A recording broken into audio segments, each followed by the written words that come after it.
Hello student, welcome back. This is Vasan Naik from Canara Engineering College. In this video, you are going to study how to design 32:1 mux by using 16:1 mux and 2:1 mux only. The problem statement is design 32:1 mux by using 16:1 mux and 2:1 mux only. We have seen in our earlier session how to design 32:1 mux by using 16:1 mux only, but in this case it is 16:1 mux and 2:1 mux. Now the first question comes, to design 32:1, how many numbers of 16:1 multiplexers are required? So two numbers of 16:1 multiplexers are required to design 32:1 multiplexer. So now you have to determine how many control lines are required. In 16:1 multiplexer, we have 4 control lines. You know the formula, 2 raised to power m is equal to 16, m value is equal to 4.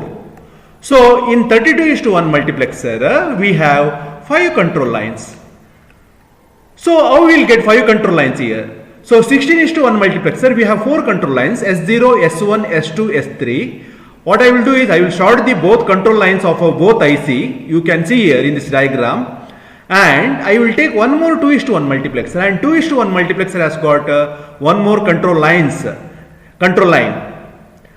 that is S4. So totally S0, S1, S2, S3 and S4 makes 5 control lines. Please remember here S4 makes actually MSB of the control lines, 5 control lines. S4 makes MSB of the 5 control lines. Now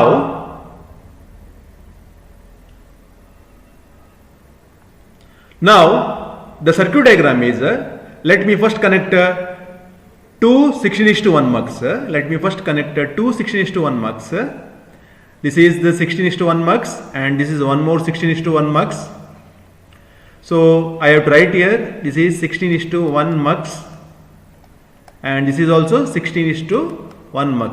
And how many control lines are there? Control lines are nothing but S0, S1, S2 and S3, and you have to interconnect all the control lines of the both IC and take the data lines. For 16:1 mux, data line is, for the first IC, data line is D0 to D15. For the second IC, D16 to D31. Output of this output of the individual IC is connected to one more mux, and that mux is nothing but 2:1 mux. And how many control lines are there in the 2:1 mux? As I said, only one control line, that is S4. So this is the final output Y.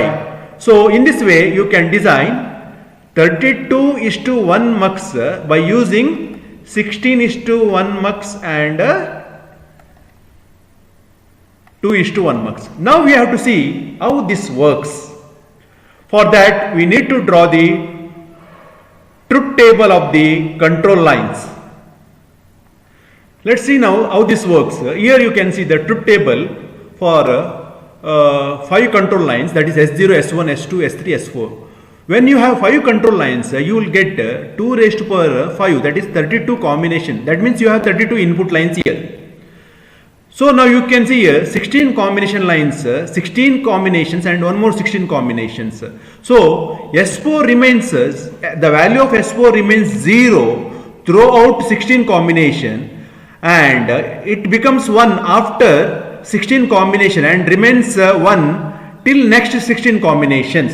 That means, as I said, I will take S4 as a MSB. S4 can take either 0 and 1. When S4 becomes 0, this line I1 will get selected. When S4 becomes 1, line I0 will get selected, or vice versa.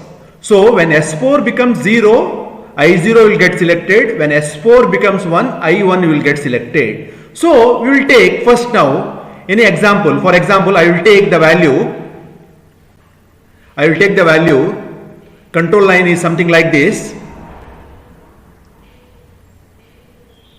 0, 1, 1, 0, 1.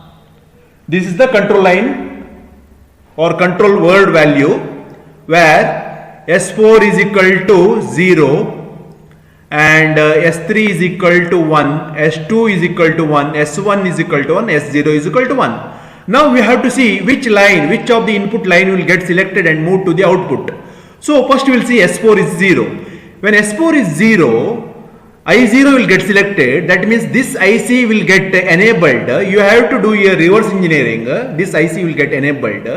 In this IC, you see value of S3, S2, S1, S0.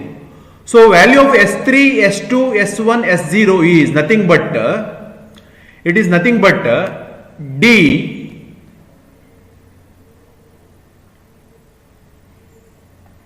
So value of S3, S2, S1, S0 is nothing but D13. See, when you use the binary system, 1101 is nothing but 13. 1101, that is 8, 4, 2, 1, 13. That is D13 line will get selected. That means from here D13 line will get selected, and whatever input present on D13.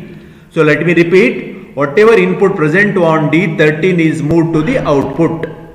Similarly, for other combinations also, this will work like this only. So in this way, we have designed 32:1 mux by using 16:1 mux and 2:1 mux. Here we will see the next problem.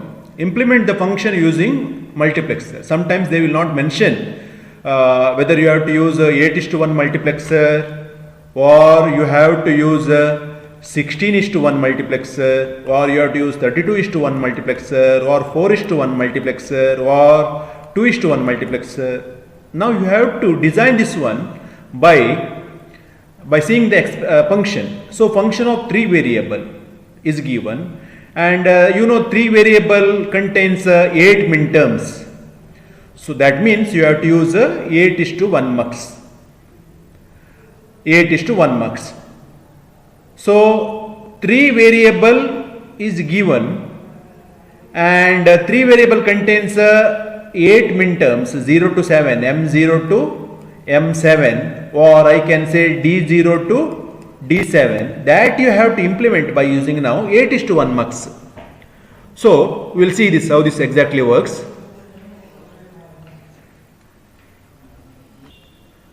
So let me take 8:1 multiplexer. Now it is very simple. So let me draw 8:1 mux diagram. So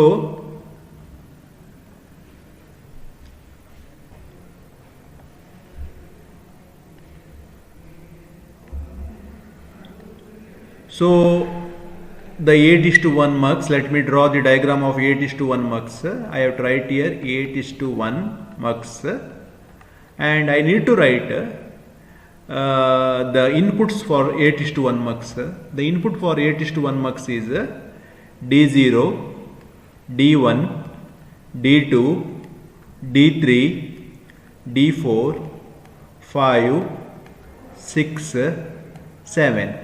Other than that, we have VCC and we have ground, and this is the output Y.